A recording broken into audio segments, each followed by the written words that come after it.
what a shock.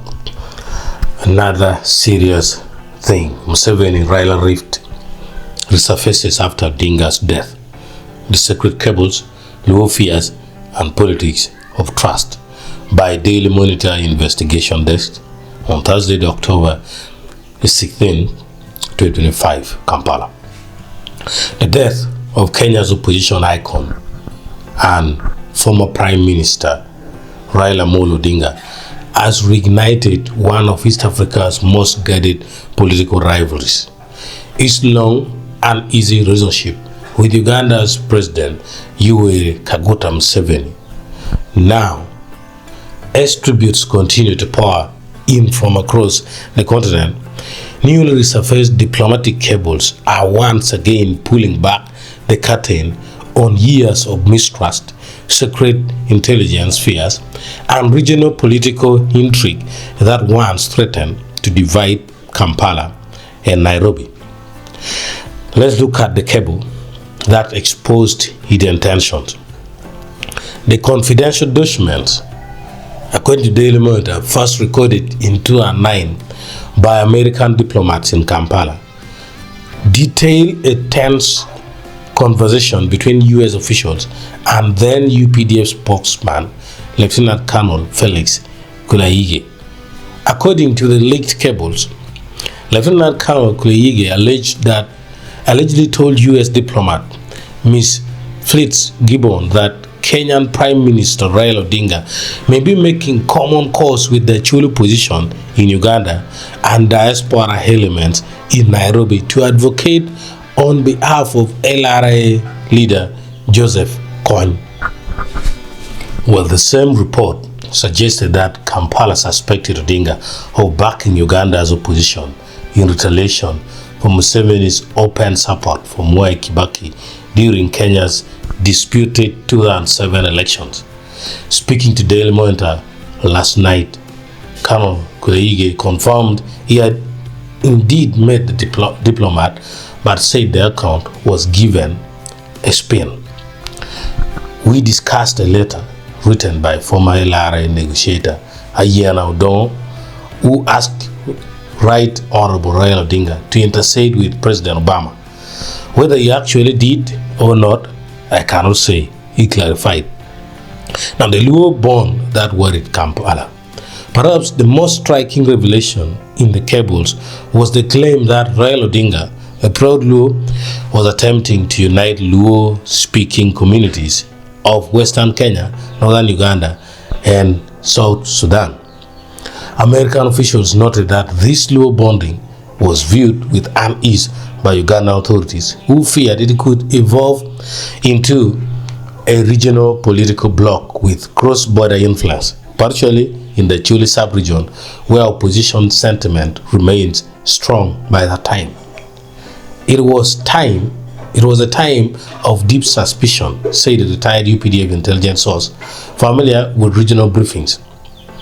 To Museveni's circle, Odinga's pan-Luo identity sounded like a quiet revolution, cultural on the surface but political underneath. The cables also claim that Odinga had reportedly met South Sudan President Salva Kiir and Vice President Riek Machar to discuss a Luo agenda. Though U.S. diplomats noted they could not confirm any formal agreement from those meetings. From allies to adversaries, the 2007 rift. Let's take a look at that from Daily Monitor.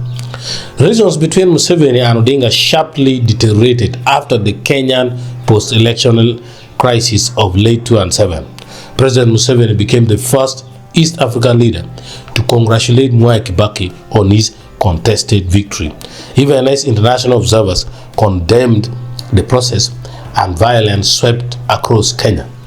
Odinga's supporters accused Museveni of interfering in Kenya's politics, and verified reports claimed Ugandan troops were deployed near the Busia border to assist Kibaki's administration during the chaos.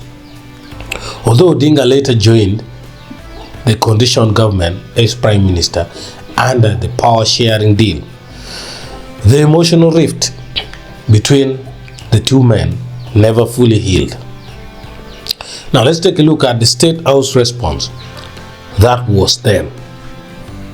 When contacted yesterday, presidential spokesperson Tamale Murundi, according to that time, dismissed the resurfaced cable as relics of a different time. Even if there was mistrust back then, that belongs to the past. Politics evolves with interest, Murundi said. President Museveni later worked very well with Odinga and other Kenyan leaders. What matters today is peace, not paranoia. That's what Tamale said by that time. Now, death rekindles all questions.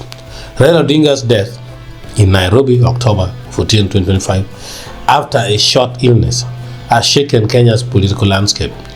Yet beyond the mourning, it has reopened an old conversation about how identity, power, and mistrust shaped East African politics for decades.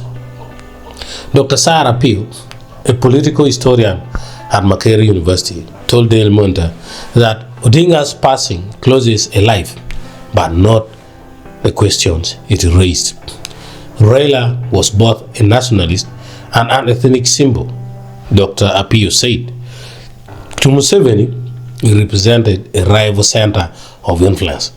To ordinary people across the region, he represented hope that power could be challenged, even if it never changed hands. Now let's see the America's quiet watch. The US cables further revealed that Washington kept a close eye on the Museveni-Odinga rift. While American diplomats dismissed the idea of a formal Luo conspiracy, they warned that Uganda's internal fears of ethnic solidarity could worsen national divides. In attempting to contain an emerging threat, one cable noted Uganda risked creating the divisions it feared most. Now, the silence that spoke loudest. During his lifetime, Raila Odinga never publicly addressed the contest or the contents of the leaked cables. His long-time spokesman, Dennis Onyam, once told journalists, "The Prime Minister will not respond to every line that rolls out of WikiLeaks. That is the essence of freedom of expression." Now, with Odinga gone, the whispers of those years echo once more in the Daily Monitor. Remind us of a time when two political giants eyed each other across Lake Victoria with deep suspicion, yet were bound by a destiny neither could escape. Now, end of rivalry, not the story. For President Museveni, the death of Raila Odinga may finally mark the close of a complex and often uneasy rivalry that defined East African politics for nearly 2 decades.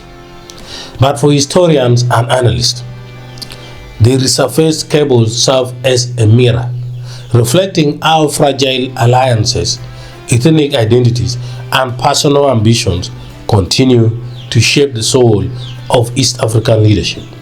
Copyright Daily Monitor, Thursday, October the 16th, 2025. Independent Investigation Desk. Truth, Power, Accountability. Thank you.